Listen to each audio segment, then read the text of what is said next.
sinceramente, esses países. Eles já têm autarquias. E não esperaram a criação de tantas condições como se condiciona aqui, como por exemplo, eu sou uma das vozes que há bastante tempo tenho manifestado oposição a esta nova divisão política administrativa, que me pareceu ser mais uma manobra dilatória para adiar a realização das autarquias em Angola. Mas não é a primeira vez que o Sr. Presidente diz que a culpa é da Assembleia Nacional. Não é porque, se nós olharmos para o nosso sistema político ou constitucional, plasmado nessa Constituição de 2010, o Presidente da República é o titular do Poder Executivo e, portanto, o Poder Executivo tem natureza singular.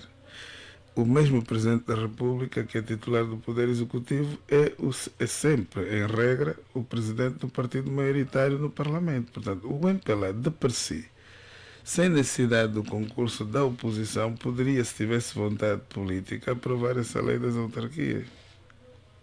Mas o certo é que, e é isto que estamos a viver, esta culpabilização da Assembleia Nacional, sem que os deputados possam reagir com orgulho e dizer alto lá. Agora, o que eu entendo é que há matérias de natureza política ou constitucional que deveriam merecer um outro tratamento a nível do Parlamento. Qual devia ser este tratamento? Por exemplo, esta matéria sobre a nova divisão política administrativa, sobre as autarquias, há uma outra sobre o registro eleitoral, por exemplo, sobre o sistema eleitoral, por exemplo, deveriam ser somente aprovados por maioria qualificada. Isto obrigaria... Mas esta é uma previsão que devia estar no regimento interno da Assembleia. Isto obrigaria quem tem maioria absoluta a negociar. Mas como há matérias que podem ser aprovadas por maioria absoluta, não é? 50% mais um... a vontade de negociação aqui é quase nula, porque aquilo é assim, ou pegas ou a gente avança, ainda que sem a sua anuência. E nós vimos, quando a aprovação da Constituição de 2010, em que o MPLA tinha maioria qualificada, havia alguma resistência da oposição e, em última instância, o MPLA aprovou a Constituição. E passou. Passou em vigor. Sim. É verdade que poderia-se levantar aqui uma questão. E se amanhã voltasse a ter o MPLA maioria qualificada, como é que ficaria a situação que eu aqui evoquei das matérias que deveriam ser submetidas a uma votação por maioria qualificada? Bom, a verdade é que em democracia tudo é possível. Nós vimos em Portugal, com muitos anos de democracia aqui em Angola, que 2 ou 3 legislaturas atrás o Partido Socialista teve maioria absoluta. Mas o governo não conseguiu terminar o mandato de 4 anos, mesmo com maioria absoluta. Bom, surgiu um escândalo e o primeiro-ministro demitiu-se. Bom, esses países têm uma cultura democrática muito avançada, que nós aqui não temos. Por exemplo, nós estamos a assistir situações em Angola que, em regra, dos países civilizados, dava admissão, no mínimo, de um ministro, de 2, 3 ministros. Aqui não há cultura de demissão. Enquanto o chefe não nos tirar, a gente também não sai. Mas a que é que se deve isso? Qual é o problema? Porque isto é um problema de cultura política só, ou é... Porque as pessoas parece que Primeiro perderam... é um problema da cultura. Isto se circunscreve-se à componente ética da governação. Governar tem que ser com ética. E quando se governa com ética... Mas esta ética foi varrida da prática do dia a dia, infelizmente. Isto pode ser repristinado através da alteração da lei da probidade. A lei da probidade, que, no meu entender, carece de uma atualização, se vamos assim chamar, pelo menos para consagrar de forma expressa em que situações é que determinados auxiliares do titular do Poder Executivo ou de cargos públicos devem colocar o cargo à disposição, e aí há um imperativo legal e, querendo ou não, ele tem que se afastar daquele cargo. Não seria, neste caso, só uma questão de ética? Era uma questão de ética consolidada na lei, ou apadrinhada pela lei. Okay. Portanto, era a lei a acolher os valores éticos da gestão da coisa pública e definir que, nesses casos de condutas A, B, C, D, o titular deste órgão obrigatoriamente deve se afastar quando, por exemplo, existe uma forte suspeita da prática de um ilícito criminal e que há uma investigação em curso. O mais correto em toda a parte do mundo civilizado é a pessoa até nem espera que seja exonerado, diga, coloco o meu lugar à disposição para que haja uma investigação imparcial e transparente, porque não digam amanhã que eu me aproveitei do cargo para influenciar o inquérito ou a investigação. A outra matéria que eu entendo que deveria ser objeto de reapreciação nessa lei da probidade é justamente sobre a declaração de bens e rendimentos. Quando as pessoas são chamadas a exercer um cargo público, a distintos níveis, devem apresentar uma declaração de bens ou de rendimentos que deve ser público, de acesso público. Não estou a dizer que tenha que se colocar no Jornal de Angola ou no Diário da República. Mas como muitos outros países, e até Portugal, que tem sido a nossa grande referência, também é assim. E nós vamos buscar muita coisa a Portugal, mas aquilo que não nos interessa a gente nunca vai buscar. O governo tem um site onde coloca essas declarações e qualquer cidadão, se entender amanhã que o Dr. Sérgio foi chamado a exercer um cargo e tem dúvidas se eu apresentei ou não a declaração de bens, de rendimento, ele vai a esse site, põe o meu nome, Alberto Sérgio Raimundo, e vai aparecer lá a declaração de bens. Ele pode confirmar com que bens é que eu entrei no exercício daquela função. Portanto, neste caso, o que é que devia ser feito em relação a esta declaração de rendimentos? É tornar... acrescentar... Sim, dizer que a declaração de bens deve ser depositada num site do governo, do conhecimento público, para que qualquer cidadão interessado em saber sobre os bens e património deste ou daquele responsável possa consultar, e se tiver alguma intenção de desencadear alguma ação, um processo contra esse governante, porque entende que conhece bem que ele, na altura que entrou com 2 carros e agora está a apresentar 60 carros, ele vai lá ao site e acessa e verifica que ele entrou mesmo com 2 carros e que ele tem conhecimento que agora tem 60. Ele pode questionar, o seu ministro pode justificar como é que em X tempo você tinha 2 carros e em pouco tempo você já tem 60. E o ministro, de forma transparente, se adquiriu através de algum crédito bancário ou não, ele vem e diz, não, eu realmente entrei com 2 carros, mas eu já tinha uma empresa que tinha um processo de crédito junto da banca a correr e quando foi disponibilizado eu já estava no exercício, mas abandonei as minhas funções na sociedade, não é? Por força do cargo que vim exercer, e a nova gestão é que adquiriu esses carros em nome da empresa que eu sou acionista, sou sócio, depende do tipo de sociedade. A outra questão que eu entendo também fundamental na lei da probidade é a definição de um período de nojo. Quem está no executivo para passar para um outro órgão de soberania e vice-versa tem que permanecer um certo lapso de tempo sem exercer funções nenhuma em nenhum outro órgão. Por quê? Por que razão? Não, porque o que é que nós assistimos? Você veja que há um secretário do Estado de não sei que área que é exonerado de manhã e à tarde toma posse num tribunal superior. É acomodado automaticamente. Não, quer dizer, por mais que não haja intenção política por detrás disso, isto levanta muita poeira, porque levanta suspeita, porque pergunta-se como é que este senhor vai julgar com plena independência e transparência, não é? Um caso que, por exemplo, envolve o próprio titular do Poder Executivo, se ele foi auxiliar do titular do Poder Executivo durante muito tempo e no dia seguinte tornou-se juiz. Nós temos muitos casos desses em Angola, de pessoas saem da Secretaria de Estado e vão para o tribunal.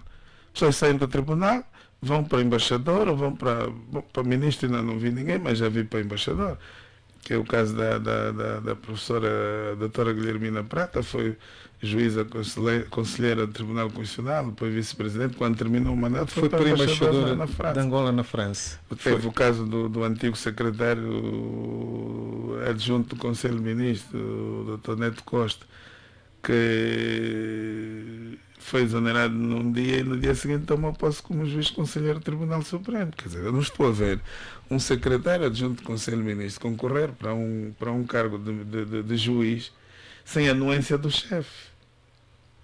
Tá bem, Porque isto seria como que eu não estou satisfeito em trabalhar com o chefe, então vou procurar outros caminhos. E Não, eu não consegue. estou a ver, na realidade angolana, por aquilo que eu conheço, isto não é possível sem a anuência do próprio chefe. E aí fica logo beliscada, sim, a imagem desta pessoa, por mais idónea que essa pessoa seja. Eu conheço o Dr. Neto Costa, foi docente na Faculdade de Direito, penso que ainda continua na cadeira de Direito Processual Civil. Reconheço a idoneidade nessa pessoa, mas fica beliscada a sua imagem com a ausência deste período de nós. Isto até para Qual proteger, devia ser mais do que garantir a imparcialidade, a objetividade, em primeira instância para proteger a idoneidade, a imagem das pessoas que transitam de um órgão de soberania para o outro. Qual devia ser mais ou menos este período de vacácio? Olha, eu acho que um mínimo de 6 meses para a nossa realidade, entre 6 meses e 1 ano seria o razoável. Muito bem, Dr. Sérgio Raimundo. Não apagaria toda a memória, claro, não afastaria toda a influência, mas reduziria pelo menos o ambiente de suspeição que recai sobre essas pessoas nessas condições atuais. Que no jornalismo chamaríamos de período de nojo. Sim. Alguém que sai de uma função, portanto, por exemplo, política. De um órgão de soberania para outro órgão. Para outro órgão, seria o quer de juiz para o executivo, quer do executivo para o magistrado. Bom, para a Assembleia não diríamos, porque não há muito como é normal, em qualquer parte do mundo as pessoas são ministros e depois aparecem no Parlamento. Em Portugal também isso acontece.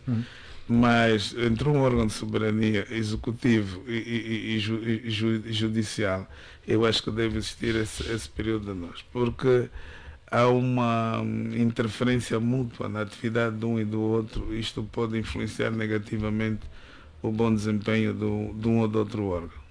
Muito bem, Dr. Sérgio Raimundo, no convidado de hoje da edição do dia 6 de agosto de 2025, convidado do Frontal, espaço de entrevista da Rádio Despertar, que vai ao ar todas as quartas-feiras. Dr. Sérgio, é uma honra tê-lo aqui, já fizemos questão de sublinhar, não obstante ter-se perdido e, por conseguinte, termos perdido algum tempo precioso, aí uns 15 minutos. Vamos ver se a direção depois, no final, dá-nos as quebras pelo interesse que temos em tê-lo aqui hoje nos nossos estúdios. Dr. Sérgio, como é que acompanhou a semana passada as suas palavras, citadas aqui pelo portal Essencial? Eu posso citá-las. Eu cito: o meu maior receio é que há uma intenção clara do poder político de procurar impelir o povo para as ruas, para depois sair com reações armadas e abafar esse tipo de estado. Eu repito, eu vou repetir. De manifestações generalizadas. Obrigado pela correção. Impelir o povo para as ruas, para depois sair com reações armadas e abafar esse tipo de manifestações generalizadas. Declarar um estado de sítio, suspender a Constituição e permitir que a atual liderança possa fazer mais 2 mandatos. Estive a citar o Dr. Sérgio, citado pelo portal mas faltou aí Essencial. Umas palavras que são fundamentais. Bom, isso alguém extraiu, escolheu aquilo que mais lhe interessava. Eu já ouvi... Continua a ter receio que este contexto, que este quadro seja... Sim, não afasta, porque infelizmente, por um lado, nós assistimos à reação das entidades oficiais aos acontecimentos de 28, 29 e 30 de julho, que eu consideraria de forma muito negativa. E fico triste por verificar que o discurso político em Angola, não só do Partido da Situação, como também de algumas forças da oposição, continua um pouco atrasado no tempo. Digo, atrasado porquê? Atrasado no tempo. Eu já disse uma vez numa minha intervenção pública que o discurso político tem que evoluir em termos de qualidade, porque não promove a reconciliação. Nós continuamos a ouvir comunicados oficiais do Estado, e aqui eu me refiro às entidades oficiais que governam o país, no estilo do Cudibanguela do antigamente. de forças reacionárias, forças externas e internas reacionárias. É uma linguagem parecida a esta. Quer dizer, Daquele tempo da guerra, num sim, sim, contexto sim, sim. específico. E esta linguagem que nós assistimos até no próprio Parlamento, que é o palco maior do debate democrático, de que você matou, vocês mataram, vocês destruíram. Nós não estamos no momento de procurar inocentes e culpados. Doutor, e já agora, a que Nós é que se temos... deve isso? O que é que se deve isto? É falta de Não, retórica? as mentes não estão desarmadas. Não estão desarmadas? Não, não estão.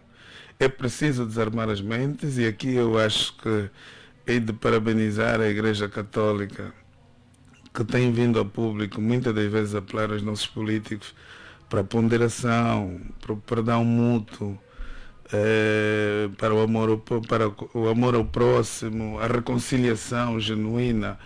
E eu diria parabenizar justamente porque tomaram a iniciativa de ainda este ano, em homenagem aos 50 anos da proclamação da nossa independência, estão a preparar a realização de um congresso sobre a reconciliação nacional.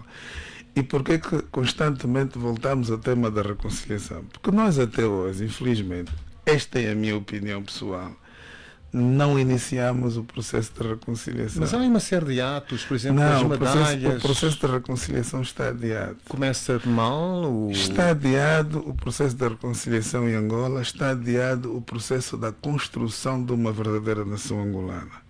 E digo isto porquê? Porque a reconciliação começa na própria Constituição. Alguns dizem, é preciso um pacto de regime, um pacto de nação. Mas o pacto de nação, que para mim é muito mais amplo que o pacto de regime, porque de regime pressupõe um pacto entre as pessoas que estão acumunadas com o regime que vigora em Angola, quer seja da oposição ou da situação. Quando diz, vamos acomodar os interesses de cada um e vamos governar em conjunto, estando uns na oposição ou não. O Pacto de Nação é mais amplo porque já perspectiva a congregação de outras forças vivas da nação. Mas este Pacto da Nação, eu entendo que é a própria Constituição. Este aqui é o Pacto da Nação. Isso implica dizer que temos de ter uma Constituição em que a sociedade também é chamada para se pronunciar sobre as linhas estruturantes da organização e funcionamento do Estado.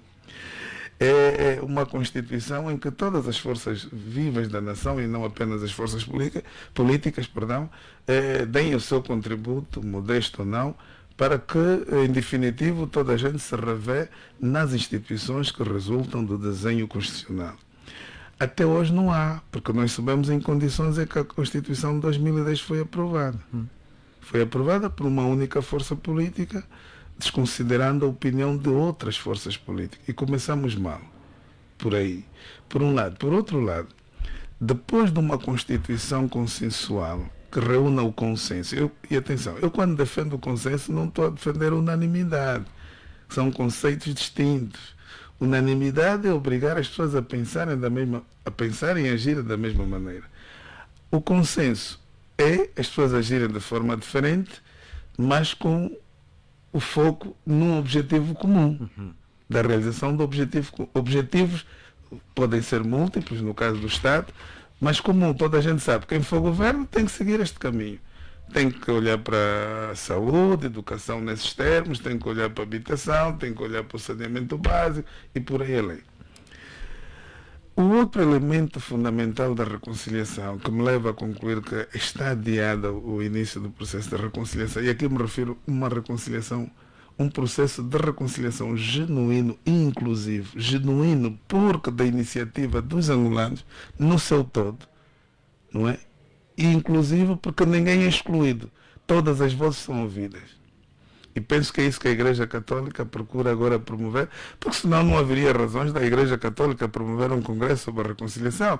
Se a reconciliação estivesse no bom caminho, não teríamos necessidade de criar novos palcos de debate. E eu entendo até que os 50 anos da nossa independência deveria iniciar por uma reflexão profunda e inclusiva de toda a sociedade sobre o processo de reconciliação que se diz levar a cabo até os dias de hoje. E identificarmos onde é que estão os pontos de estrangulamento para depois sugerirmos os caminhos a seguir para corrigir aquilo que mal foi feito até hoje. E digo isto porquê? Porque em Angola, e eu deixa-me abrir aqui um parênteses. Eu já fui convidado por vocês há bastante tempo e eu desta vez disse não posso faltar. Não pode faltar. Porque começa a ficar a ideia, como eu tenho dito publicamente que sou do MPLA, então por ser do MPLA ele tem medo de ir à Rádio Despertar, senão vão dizer logo, ele agora bandeou-se para a UNITA.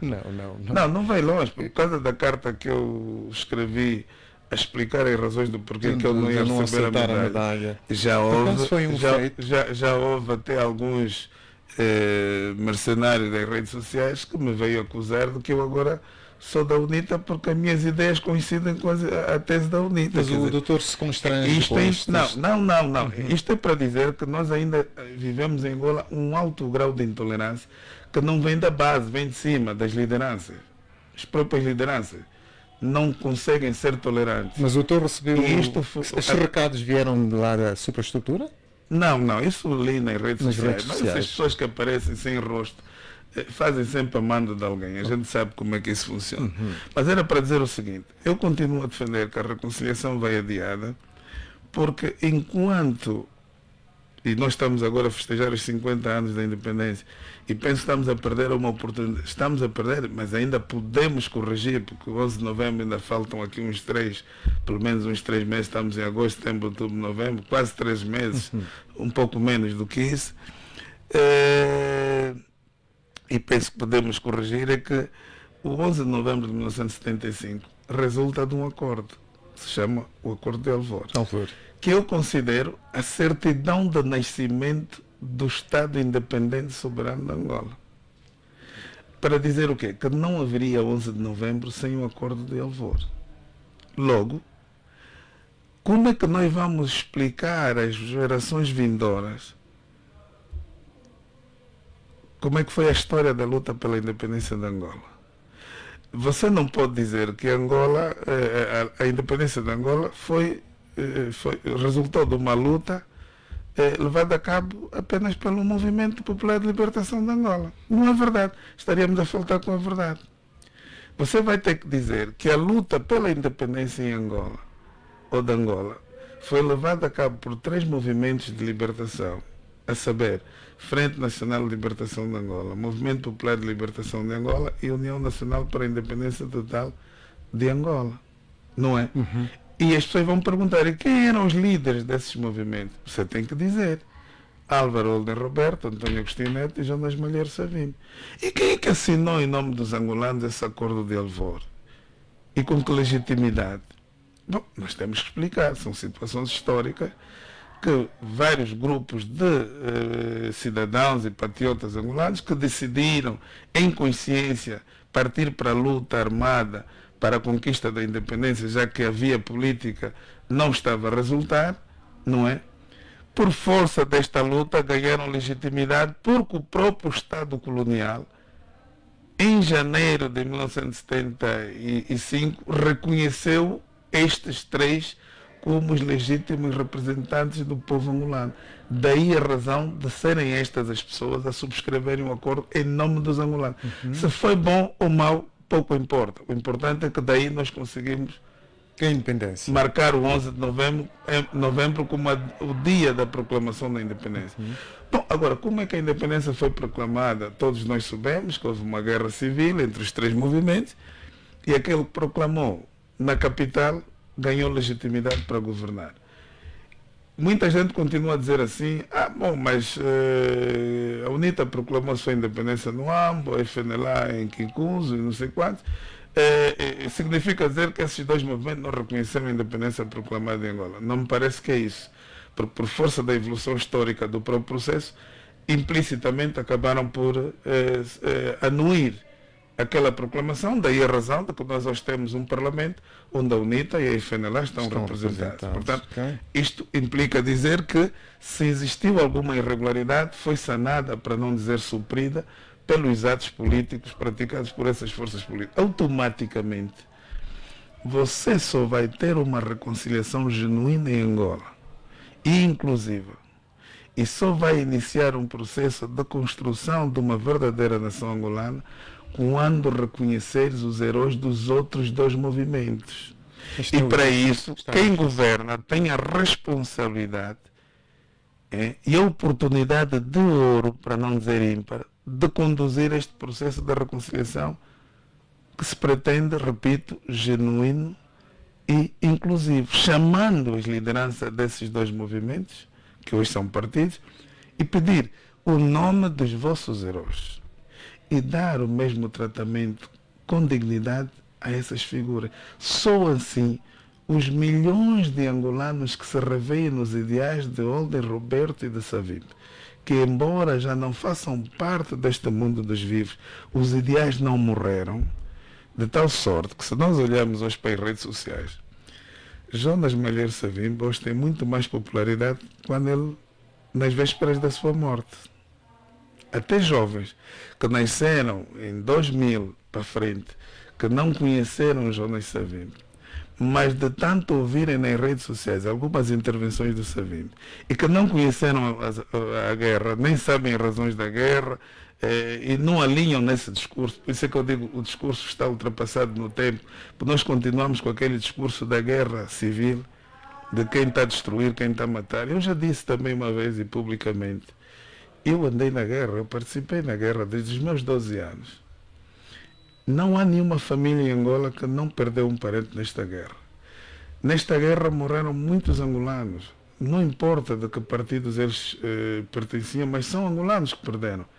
E devemos todos em conjunto reconhecer que somos responsáveis pela destruição deste país ao longo de quase 30 anos de guerra desnecessária, porque afinal de contas, em 1992 chegamos à conclusão, e claro, só depois mais tarde voltamos à guerra, e só em 2002 chegamos à conclusão definitiva de que somos todos filhos da mesma mãe que se chama Angola e condenados a coabitar no mesmo espaço geográfico e político, se quisermos acrescentar. E portanto não temos outra pátria. Vamos ter que nos aturar aqui mesmo. E para isso precisamos de estabilidade para promover o desenvolvimento e o bem-estar de todas as filhas e filhos deste país. E essa estabilidade só é possível ser alcançada com entendimentos. E o diálogo deve ser permanente. Agora, se você não reconhece Jonas Savimbi, não reconhece Olden Roberto, você não está a excluir apenas duas pessoas. Você está a excluir milhões de angolanos. É preciso tomarmos consciência disso. E quem governa deve ser o primeiro a compreender esse sinal dos tempos. Doutor, acha que... Por um lado, deixa-me só concluir. Ok. Se reconhecêssemos agora Jonas Malheiro Savimbi e Olden Roberto, seria um momento ímpar, porque senão vamos ter que esperar mais 50 anos. E provavelmente muitos de nós, não digo muitos, nenhum de nós estará vivo nessa altura. E nós deveríamos, a nossa geração, que vem lá de trás, desde a luta armada, deveríamos nos unir para em conjunto dizer assim, chega de desavenças políticas, somos adversários, não somos inimigos. Vamos nos reconhecer mutuamente, vamos nos perdoar mutuamente, vamos nos estender as mãos para juntos marcharmos via ao desenvolvimento socioeconômico sustentado deste país e a promoção, em última instância, do bem-estar social de todos os angolanos. Porque Angola precisa de ser reconstruída e todos nós juntos somos poucos para esta empreitada.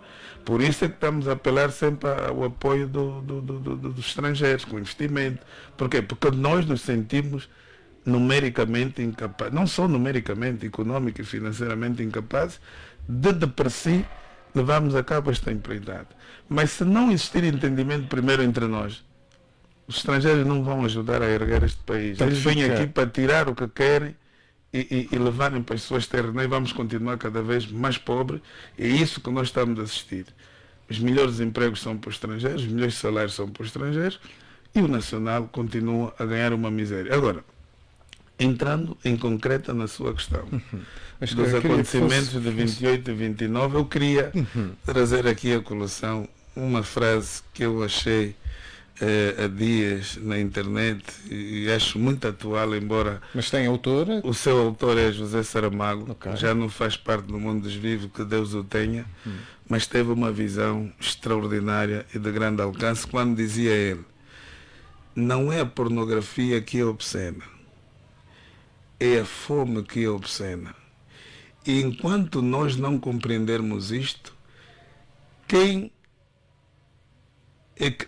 não compreendermos isto, que não há o direito e não há nenhuma razão para que um único ser humano morra de fome, então todo discurso sobre a moralidade pública é um discurso hipócrita. Isto responde à situação de segunda, terça e quarta-feira da semana passada. Para dizer o quê?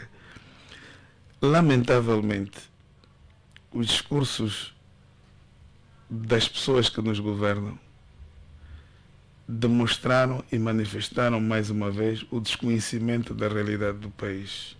Você não pode governar um país com eficiência e eficácia. Você não pode adotar medidas ou tomar decisões que vão de encontro com os anseios desta população se você não conhece os problemas desta população. Todos nós sabemos a origem do problema. A origem do problema não é oposição. A origem do problema não são forças externas.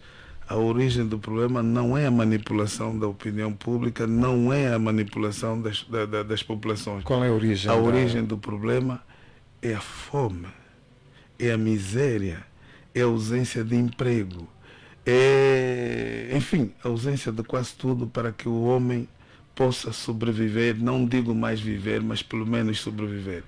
Mas infelizmente para nós, e digo, esta é a parte feliz que eu queria citar àquela hora, começam a surgir vozes de pessoas autorizadas dentro do próprio MPLA a chamarem a atenção à atual liderança sobre os sinais dos tempos e a necessidade da leitura desses sinais dos tempos, sob a pena de algo que eu já dissera antes, acho que o ano passado, ou mais um pouco atrás, parece ser em dezembro do ano passado, no programa do Tiago Costa, que se o MPLA continuar a trilhar este caminho, corre o risco de desaparecer.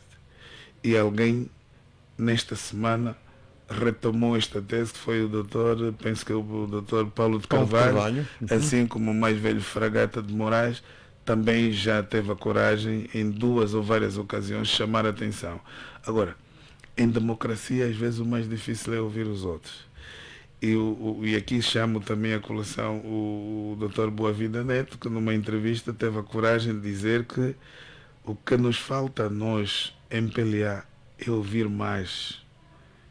E este ouvir mais é que nos leva ao conhecimento da realidade da vida das pessoas. É este conhecimento da realidade da vida das pessoas, das preocupações, dos problemas que enfermam a vida das pessoas, que nos vai permitir tomar decisões corretas e assertivas para dar resposta aos problemas básicos e prementes que a população vive ainda hoje. Portanto, vamos deixar de andar aqui à procura de culpados na oposição. Devemos assim olhar para a realidade do país, reconhecer os nossos erros e com todos procurarmos uma solução dos problemas que fazem parte da vida de cada um de nós, que fizemos parte deste todo único que se chama o povo angolano. Doutor Sérgio, muito obrigado. Começo a ficar pressionado pelo tempo, todavia ainda aqui há algumas perguntas que não gostaria de deixar passar. Eu gostava de saber, doutor Sérgio, apesar de tudo, como foi dito, usando palavras suas, não está bandeado para nenhuma outra força política, ou seja, não abandonou o MPLA. Não. Então, não consegue não consegue canalizar estas ideias brilhantes para o interior do partido, fazer sentir que há necessidade de se ouvirem as pessoas. Tudo o que disse aqui passa lições. Não consegue fazer chegar estes pontos de vista aos superiores para que efetivamente eles se sintam tocados. Esta é uma das formas que eu utilizo. Portanto, o debate, a comunicação social. Participação em conferências, em mesas redondas, que são gravadas, são transmitidas. Okay. Porque é preciso esclarecer aqui uma situação. Eu não tenho militância ativa, porque eu fui militar. E em 91, com a aprovação da lei dos partidos políticos, todos nós que fomos militares, quer da UNITA, quer do MPLA, tivemos que abandonar a militância. Okay. E de lá para cá nunca requeri regresso. A reativação da minha militância. Mas tem alguma razão que faz com que não tenha reativado E neste momento não o faço justamente porque se eu reativasse a minha militância ontem, estivesse aqui hoje a falar o que estou a falar, eu logo à tarde, receberia logo uma notificação para responder num processo disciplinar. E por isso é que eu abstei-me de reativar a minha militância e vou exercendo a minha cidadania. Quer ter liberdade. Sim, sim, liberdade de pensamento e de ação. E entendo que eu empresto melhor a minha contribuição neste momento sem militância ativa, porque conheço, e esse não é um problema só do MPLA, é um problema, eu já disse isso várias vezes e publicamente, os nossos partidos ou movimentos de libertação foram construídos a semelhança, a imagem e semelhança dos nossos líderes. E essa cultura ainda prevalece em muitos partidos hoje no nosso país e não só, em que o líder enquanto tal é a lei interna, é o Deus. E as pessoas têm dificuldade de contrariar o líder. Eu posso garantir que... Está aí o caso do Dr. Paulo de Carvalho, neste caso ele fez a carta. Mas são poucos, também são poucos. Não vai ser objeto de processo Eu espero que não, certamente. Eu espero que não, porque nós já tivemos vários casos em que o caminho foi esse. O próprio Dr. Boa Vida Neto era o secretário-geral do MPLA. Por força de uma entrevista que ele deu a um semanário, que já não me lembro agora o nome, também já não está... acho que era o Vanguarda na altura, se a memória não me falha. Pois. E acho que até o entrevistador é um jovem que eu conheço de Benguela, o Nelson Sul de Angola. Penso ser ele, em que ele dizia, e bem, que os erros cometidos na governação de José Eduardo dos Santos não podem ser imputados única e exclusivamente ao presidente José Eduardo dos Santos. Porque nós, enquanto colaboradores diretos, também devemos assumir cota parte dessa responsabilidade, porque no momento certo que deveríamos alertar o líder de que certas coisas não estavam a ser bem feitas, não tivemos a coragem de o fazer. E, portanto, nós somos corresponsáveis desta situação. E ele terminou dizendo, por esta razão, eu confesso que devo muito ao presidente José Eduardo dos Santos por aquilo que eu sou e por isso jamais um dia virarei as costas a José Eduardo dos Santos. E logo a seguir surgiram nas redes sociais os agitadores. Como é que um secretário-geral da nova liderança está desalinhada com o novo líder, está a defender o antigo líder? E o que nós assistimos foi um congresso extraordinário e ele foi simplesmente afastado do cargo e aliás, ele próprio numa entrevista veio publicamente dizer como é que foi tratado, não é? Eu tenho pena de dizer que a UNITA, por exemplo, soube explorar muito bem de forma positiva a morte do seu líder fundador. Aproveitou aquela ocasião para criar uma cultura democrática interna. Abriu-se. E nós assistimos, desde o primeiro congresso da UNITA, na era pós Dr. Savino, exatamente, que já existiram múltiplas candidaturas. Não houveram, sim, sim. E houve 2 ou 3 candidaturas depois, e nunca mais pararam de ter isso. E fizeram muito mais. Há congressos eletivos em que vocês constituíram comissões eleitorais constituída por pessoas da sociedade civil, que não são militantes da UNITA. E são sinais de transparência, de objetividade e de democracia interna. Nós não conseguimos fazer isso até hoje. Continuamos a ser um partido muito chato. As pessoas têm dificuldade de dizer aquilo que pensam. Eu lhe garanto que muita coisa que estou aqui a dizer é subscrita por muitos militantes do MPLA. Eu recebo, depois de muitas intervenções públicas, do meu telefone, várias mensagens de pessoas e até oficiais generais no ativo, na altura, lembro-me, num programa de discurso direto na Igreja, há mais de 4 ou 5 anos atrás, que me mandavam mensagem a dizer: subscrevo tudo o que você disse, não tiro nem ponho uma vírgula, eu só não posso falar porque estou no ativo. Bom, em relações militares é uma coisa, mas em relações políticas eu não posso concordar. E eu ainda hoje pergunto, onde é que andam os mais velhos do MPLA? Aqueles que vieram do Maqui, aqueles que conhecem os verdadeiros ideais subjacentes à criação do Movimento Popular de Libertação de Angola. Continuam calados. Olha o tratamento que deram e continuam a dar a José Eduardo dos Santos. Mas será que as pessoas não estão a ver aquilo que muita gente está a ver? Esta é a pergunta que se faz. Doutor, e qual é a sua expectativa em relação ao vindouro Congresso? Vai haver múltiplas candidaturas, desta vez vão inaugurar uma nova etapa no partido, no seu partido? Eu espero que sim. Embora nas entrelinhas dos discursos, fica evidente que há uma intenção clara de impedir determinadas candidaturas. Mas como é que recebeu o discurso do Presidente na entrevista que concedeu à CNN, quando diz que tem o direito, pela experiência, de escolher ou influenciar a escolha do futuro? Ele já está na perspectiva do futuro presidente de Angola, nem sequer fala do presidente do MPLA e traz aqui uma candidato, questão que me fez ressuscitar a ideia de que há uma outra questão que me colocou que eu acabei por não responder, que é em relação àquela frase de impelir as pessoas, se eu continuo a pensar assim, exatamente, e do tal estado de sítio. Eu já ouvi vários comentários de pessoas que me vieram desmentir, entre aspas, dizendo, não, doutor Sérgio, está a exagerar. Eu não... Pois, mas é com base na lei, eles fundamentam com base na Constituição. Sim, dizem que não é necessário. Mas espera aí, mas nós estamos a ser contraditórios. Porque, em regra, essas pessoas começam por dizer que Angola não é um Estado de Direito. Certo. Não sendo um Estado de Direito, nem tudo o que está na Constituição é para ser cumprido e o que está na lei pior. E nós temos vários exemplos neste país. O Presidente não aprovou um decreto que atribuía 10% dos bens apreendidos aos órgãos que apreendessem esses os magistrados. Bens. Espera, isso não foi ao Constitucional, não foi declarado a inconstitucionalidade. Foi deitado abaixo. Sim, e então é para dizer o quê? Nem sempre se consegue cumprir aquilo que está na Constituição. Nós temos uma lei processual penal que determina os prazos de prisão preventiva. Você sabe quantas pessoas estão aqui com medidas de coação, com 4 ou 5 anos de medidas de coação? Olha, o advogado do Mangenas falou de 2 anos, pelo menos, de prisão preventiva. Sim, e agora eu pergunto... Não, e veja, mesmo agora, neste caso que é público, e podemos aqui comentar, porque não há nenhuma violação de segredo de justiça, dos generais que estão a ser julgados. A defesa não requereu o levantamento das medidas de coação que foram aplicadas não sei há quantos anos atrás, em 2019.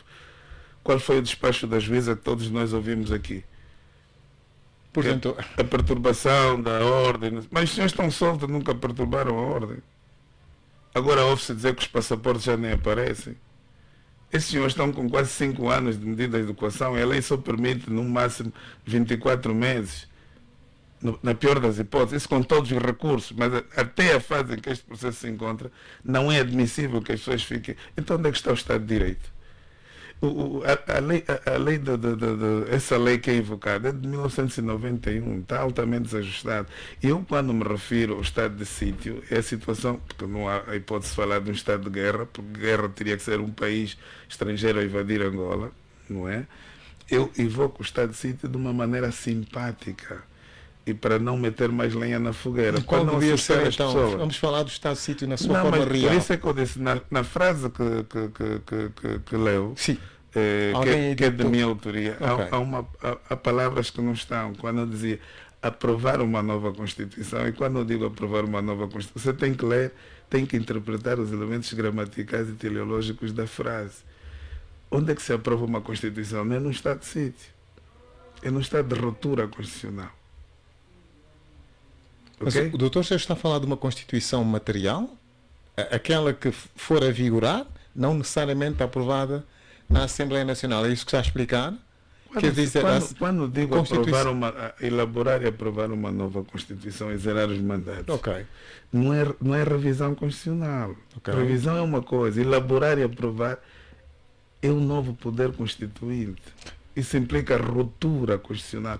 E já há textos a circularem nas redes sociais, cuja origem nos parece ser das pessoas que estão no poder, porque estão a sugerir o presidente a tomar a iniciativa de avançar por uma ruptura constitucional, dissolver o Parlamento e os partidos e entrar num período de transição. No fundo, vem dar razão àquilo que eu disse. Que à luz da lei vigente parece ser impossível.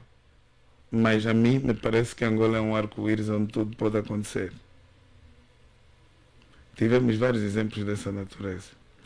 E o discurso que a entrevista que você trouxe agora aqui à colação na CNN de Portugal, e eu ainda há dias estive num debate no Essencial, numa rádio com o Género Vosso, o concorrente, e quando eu dizia que o que disse o presidente, que ele é o cidadão que está em melhores condições de escolher o futuro presidente, a culpa não é dele, é da Constituição que nós temos.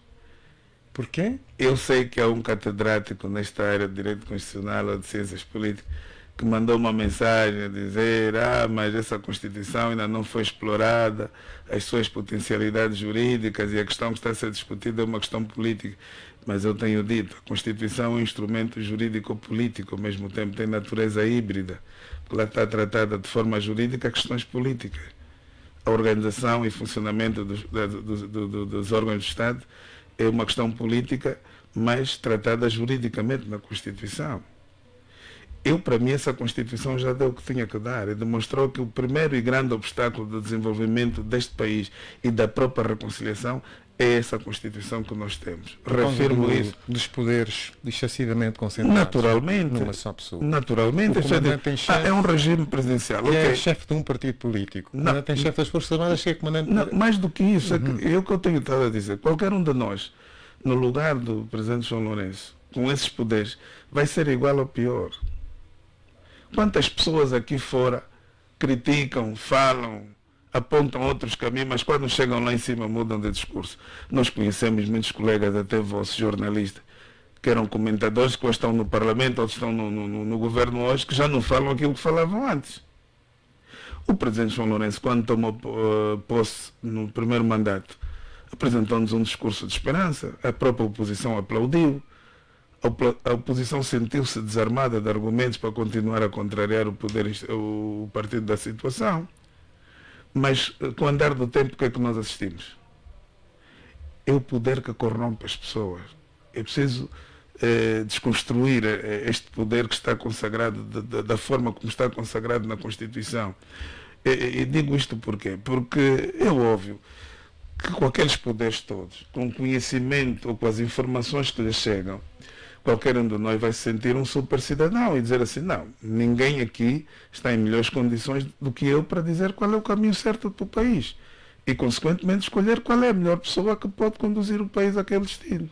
Mas, doutor, eu fico isto preocupado. Até é inquestionável. E veja, isto vem dar força àquilo que eu disse, que não encontra realmente eco na atual lei que regula o estado de sítio, o estado de emergência e por aí além. Mas nós já vimos que nós não somos, formalmente somos um estado de direito democrático, mas materialmente não somos. E o mais importante é o ser estado de direito democrático material. Não basta estar formalizado na lei. E o que disse o presidente João Lourenço é uma demonstração clara de que a Constituição pode ser rasgada a qualquer altura. Porque a Constituição diz, no número 3 e seguintes, que a soberania reside no povo, que é exercida através do sufrágio universal, direito periódico, secreto e por aí além. Então, o mais alto magistrado da nação deve ser o cidadão que melhor deve conhecer a Constituição. E quando vem isto, e é um discurso que não é para dentro, até é para fora. Para Portugal. É? Ou para vários públicos. Sim. É para fora. Bom, embora nós também aqui internamente consumimos. Mas ela é dirigida para fora, pelo órgão de comunicação que é dada a entrevista, em princípio é para fora. E passamos dessa imagem que o que está na Constituição não é válido, porque a vontade de uma pessoa está acima da vontade da maioria, ou de todos os angolanos, é algo que nos deve preocupar. E mais, quando muitos de nós, e eu disse aqui ainda hoje, que faço parte daqueles que não estão de acordo com a nova divisão política administrativa, porque ela até pode ser necessária, mas não deve ser oportuna neste momento, porque isto vem implicar um aumento brutal da despesa pública, para além de que contraria a própria tese que o Executivo apresentava relativamente à não realização de autarquia em simultâneo em todos os municípios, por falta de infraestrutura, por falta de condições. Como é que se criam municípios onde não há sequer um gabinete para o próprio administrador municipal trabalhar? E quem o disse não sou eu. Eu não estou aqui a inventar nada, não estou aqui a querer denegrir ninguém. Eu estou a analisar factos. O próprio governador de Luanda, não estou a falar de províncias do interior, aqui na capital, onde está o governo central, e você está aqui com uma rua toda esburacada, e o governo central está aqui, não precisa de binóculos para ver o que é que está aqui, e não se consegue mandar reabilitar essa estrada. O próprio governador de Luanda visitou o novo município do Mulevo, que é aqui ao lado. Está gravado, vamos nas redes sociais, vão ouvir. Ele a dizer, aqui não há nada, temos que começar do zero. Porque até o próprio administrador municipal está despachando o seu carro. Doutor E Sérgio, eu pergunto, quais Doutor são os Sérgio. critérios que presidiram a criação ou a transformação de certas comunas a municípios? No tempo colonial, nós sabíamos que havia critérios para uma vila passar para a cidade, ou para uma aldeia passar para a vila. Era o critério demográfico, de desenvolvimento socioeconômico e da importância política e econômica daquela localidade em relação ao todo, que era, na altura, a província de Angola. Não é? Para passar à cidade, por aí além. E até para se criar um distrito era necessário observar esses elementos que são de ordem objetiva. Não tem nada a ver com a vontade de quem governa. Era preciso provar que há aqui equipamentos sociais desenvolvidos ao nível que lhe permita ter o estatuto de um município, de uma cidade ou de uma aldeia para passar por uma vila. Para nós nos parece que não há critério. O critério é político. Se você não conseguir realizar autarquias em simultâneo em 164 municípios, vai conseguir realizar em 326 municípios? Esta é a pergunta que fica no ar, Dr. Sérgio. Eu estou em crise de tempo. Há temas sobre os quais devíamos discorrer, mas não podemos. Consumimos, apesar do tempo que foi compensado pelo tempo perdido, que nós perdemos, acabamos por compensar. Há temas que ficaram por abordar. Queríamos falar da corrupção. Queria renovar a sua opinião em relação àquilo que tem sido o processo de combate à corrupção, mas não temos muito mais tempo. Mas nós temos não há obrigações. combate à corrupção em Angola, esqueçam isso. Não há combate à corrupção. O que há, eu já disse e repito aqui, é uma luta de dois grupos dentro do próprio MPLA. O primeiro grupo, constituído por aqueles que ontem estavam no poder e hoje já não estão, e o segundo grupo, constituído por aqueles que hoje chegaram ao poder, entre aspas, porque sempre estiveram lá, mas que entendem que comeram menos do que aqueles que estavam lá ontem. E então usam a lei e a justiça para transferir os bens que se encontram na esfera jurídico-patrimonial dos anteriores titulares para a esfera jurídico-patrimonial dos atuais membros da elite, legitimado pelas decisões judiciais encomendadas, porque muitos desses julgamentos mediáticos, um dia a verdade há de vir ao de cima, são pessoas condenadas sem prova. Não estou a dizer que as pessoas sejam santas. O que eu defendo, enquanto advogado, embora já alguém me disse, o senhor fala demais, critica muito, mas ele passa a vida a defender os marimbondos que desgraçaram a vida deste povo.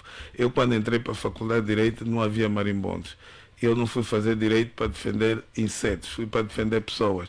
E é a Constituição que me confere este direito de defender todo e qualquer cidadão, independentemente da sua cor política, condição social, tribo, raça, etnia e religião que professa. E eu cumpro a risca com este princípio, que é sagrado para o exercício da nossa profissão. Mas para dizer o quê? Para dizer que, portanto, usa-se a justiça e as leis para legitimar essa transferência. E muita gente um dia hão de saber que, não estou a dizer que essas pessoas sejam santas, mas o que eu defendo é que cada pessoa indiciada na prática de um crime deve, e isso resulta da Constituição, ter direito a um julgamento justo, célere e conforme a lei, como vem consagrado no artigo 72 da Constituição da República de Angola, que não fui eu quem elaborei, nem fui eu quem aprovei. Eu estou a cumprir com aquilo que está na Constituição. Dr. Sérgio Raimundo, foi um grande prazer tê-lo aqui nos nossos estúdios. Damos por terminado o programa Frontal da edição do dia 6 de agosto de 2025. Muito obrigado mesmo. Teremos outra oportunidade para falarmos, porque há muita matéria, muito assunto para abordarmos. Numa próxima ocasião temos obrigações publicitárias e nós temos que respeitar a programação da Rádio Despertar. Muito obrigado. Eu que agradeço pelo convite. Estaremos juntos numa próxima ocasião. Trabalhar para si estaremos nós. Estarei sempre disponível. Nomeadamente a Joelma Domingos no controle técnico e sonoro. Cláudia Mer da Costa, que é assistente de produção do nosso programa Frontal. Meu nome é Alexandre Neto Solomba. E não se esqueça, a supervisão e coordenação geral é do Horácio dos Reis. Boa tarde.